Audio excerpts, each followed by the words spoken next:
राहुल गांधी इस वक्त मनमर्जी से चल रहे हैं और गलत या सही हो यह रहा है कि उनकी मर्जी पूरी हो जा रही है।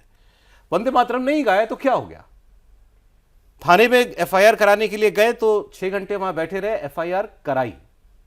और इस सब का क्या पॉलिटिकल मैसेज जा रहा है, उनको कितना फायदा, बीजेपी को कितना फायदा या नुकसान इसका होने जा रहा है, यही हम लोग आज डिस्कस करेंगे। पूरा दिन आपने देखा टीवी चैनलों पर यही खबर चलती रही कि राहुल गांधी पैलेट गन के मामले में फोर्सेस पर एफआईआर दर्ज कराने के लिए, पैलेट गन और कौन चलाएगा, फोर्स के ऊपर एफआईआर दर्ज कराने के लिए धरने पर बैठ गए थाने पर। और बीजेपी ने कहा कि राहुल गांधी अराजक हो गए, राहुल गांधी को नियम कानूनों की कोई परवाह नहीं है, वो अराजकता फैलाना चाहते हैं और हठ योग करने लगे हैं, सियासी ड्रामा करने लगे हैं राहुल गांधी। लेकिन लगता नहीं कि राहुल गांधी को इसकी परवाह है।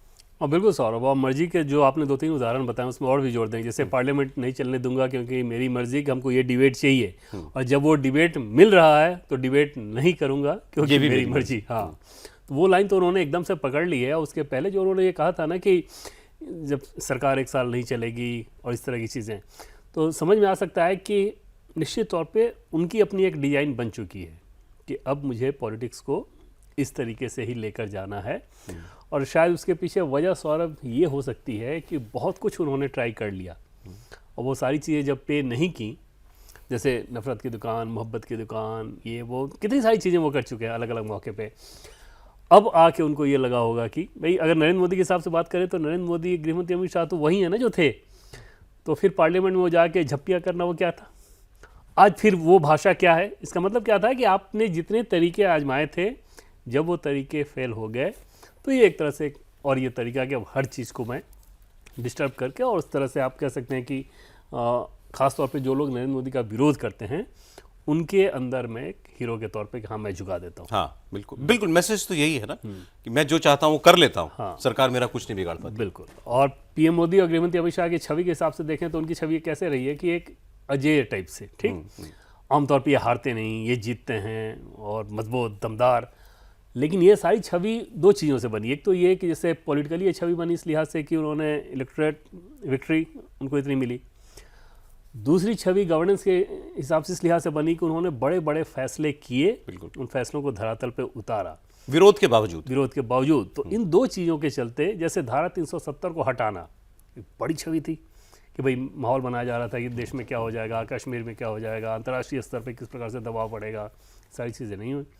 नक्सलवाद खत्म करने का डेडलाइन देके ख़त्म करना, आप समझ सकते हैं कितनी बड़ी चीज़ थी। तो ये सारी चीज़ें वो करते रहे। उस छवि को चोट पहुंचाने के लिहाज से राहुल गांधी अब इस तरह की चीज़ें कर रहे हैं कि किसी तरह से उस छवि को चोट पहुंचे, क्योंकि उनको भी ये समझ में आता है कि लार्जर देन लाइफ वाली जो इमेज बनी है राहुल गांधी की समझ के हिसाब से, ये उसके चलते जीत होती है। उल्टा समझते हैं, जबकि जीत होती है, एक्शन होता है, इसलिए वो छवि लार्जर देन लाइफ छवि है। चाहे नरेंद्र मोदी हो, चाहे अमित शाह हो, चाहे योगी आदित्यनाथ हो, बिल्कुल, लेकिन वो उनके कामों की वजह से तो बट राहुल गांधी उसी को पंक्चर करना चाहते हैं। और अभी इन दिनों ऐसा दिखाई दे रहा है कि वो हर अवेलेबल मौके पर सरकार के साथ कन्फ्रंटेशन करना चाहते हैं, खुद सामने से आकर कन्फ्रंटेशन मोल लेना चाहते हैं, और वो होता भी है।